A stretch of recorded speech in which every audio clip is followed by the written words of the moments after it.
জুলাইয়ের বিপ্লবে যারা গুম খুন হত্যা করেছে তাদের প্রত্যেককে সর্বোচ্চ শাস্তি না হওয়া পর্যন্ত আমাদের জুলাই মঞ্চের অবস্থান কর্মসূচি অব্যাহত থাকবে।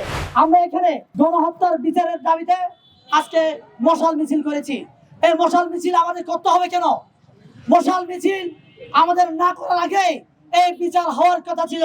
এই বিচার না হলে আমরা কেউ বাঁচবো না। আমাদের প্রত্যেককে নিশ্চিহ্ন করা হবে, আমাদের তালিকা করা হচ্ছে।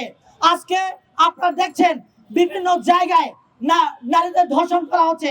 এই নারী ধর্ষণ আপনারা সাদা চোখে দেখছেন, এটা নারী ধর্ষণ, কিন্তু এটা ধর্ষণ নয়, এটা বাংলাদেশের বিপ্লবকে ভুলণ্ডিত করার ধর্ষণ। এই ধর্ষণ আমাদের বাংলাদেশের জুলাই বিপ্লবের আন্দোলনকারীদেরকে মেরে ফেলার জন্য, গুম করার জন্য ধর্ষণের একটা পথ মাত্র। শেখ হাসিনা এই বিগত 15 বছরে নানা ইস্যুকে কেন্দ্র করে এরকম বাংলাদেশের ক্ষমতায় সে জর্জিত ক্ষমতায় কুক্ষিগত করে রেখেছিল। সেই ক্ষমতা কুক্ষিগত করার জন্য আবার ফিরে আসার পায়তারা হিসেবে আজকে বিভিন্ন জায়গায় আপনার খুন, গুম, ধর্ষণ, এমনকি আজকে আপনারা দেখবেন লাল আপনার কালো পতাকাবাহী আইএসআই পতাকা নিয়ে আজকে জঙ্গির মতো উত্থানের মতো বিভিন্ন রাজপথে আপনারা দেখবেন। এগুলো প্রত্যেকটা হচ্ছে সেই ফ্যাসিস্ট আওয়ামী লীগের ইস্যু।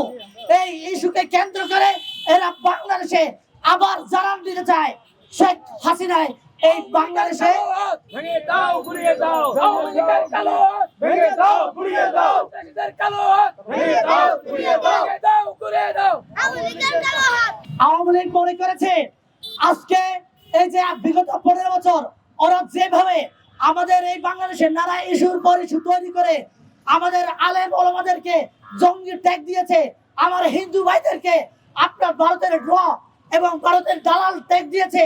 এই ট্যাগিং এর রাজনীতি করে আবার বাংলার মাটিতে ফিরে আসতে বলে পারবে ওরা মনে করছে।